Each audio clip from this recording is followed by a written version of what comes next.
Bonjour à tous et bienvenue. Nous allons voir aujourd'hui 3 conseils pour rédiger des procédures de travail simples mais surtout efficaces. Alors, il faut rappeler qu'une procédure de travail a pour but de décrire la mise en œuvre d'une action ou encore d'un processus. Et de manière très simple, c'est un document qui va expliquer la manière de réaliser une tâche ou encore une activité bien définie. Alors, quel est l'intérêt de rédiger des procédures de travail? À quoi ça sert? Premièrement, ça permet de standardiser une action pour obtenir des résultats plus réguliers et uniformes dans l'ensemble de l'organisation.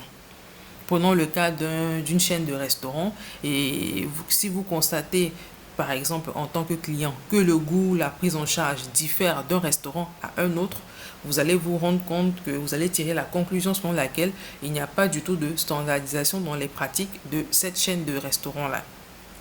En deuxième position, rédiger des procédures va vraiment simplifier les actions effectuées et surtout faire gagner du temps. Donc, on va passer moins de temps à réfléchir, à concevoir. Donc, pour une action simple, on se réfère à la procédure et on avance. Ce qui nous fait éviter de répéter les mêmes erreurs et surtout gagner en productivité. Et l'un des avantages non négligeables est que en cas de départ d'un élément, d'un membre de l'équipe, cette personne-là ne va pas partir complètement avec son savoir-faire ou avec une expertise parce que cela a été d'une manière ou d'une autre consigné dans une procédure de travail. Donc le service peut continuer et on ne dépend plus de personne. Alors, comment faut-il rédiger une procédure efficace en 3 points? La première chose à faire, c'est vraiment d'être précis et concis. Dans la procédure, on va à l'essentiel. Et pour cela, on utilise des phrases courtes et surtout très claires. On utilise également des verbes d'action pour décrire chaque étape nécessaire à l'exécution d'une tâche. Ensuite, il faut inclure des éléments visuels. Par exemple, des tableaux, des photos, éventuellement des supports Word, Excel ou PowerPoint, etc. Mais à utiliser bien sûr avec parcimonie, autrement ça rend la procédure lourde.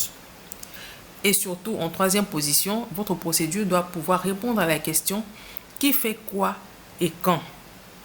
Qui, on fait référence à la personne ou encore le service qui est en charge, donc qui est responsable de l'action ou du processus.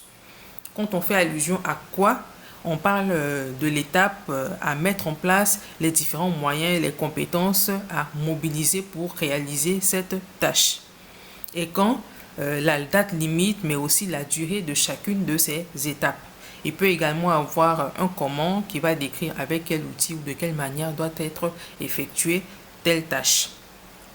Il faut retenir en conclusion que les procédures ne sont pas destinées uniquement aux grandes organisations. Donc, quelle que soit la taille ou le secteur d'activité de votre business, vous devez avoir des procédures qui fonctionnent correctement. Autrement, votre business ne tiendra pas et cela va aspirer votre temps et votre énergie lorsqu'il faudra traiter plusieurs opérations à la fois. Et il faut retenir également qu'aucune procédure n'est figée dans le temps. Elle doit être bien sûr actualisée en fonction des besoins et de l'évolution des pratiques de votre entreprise.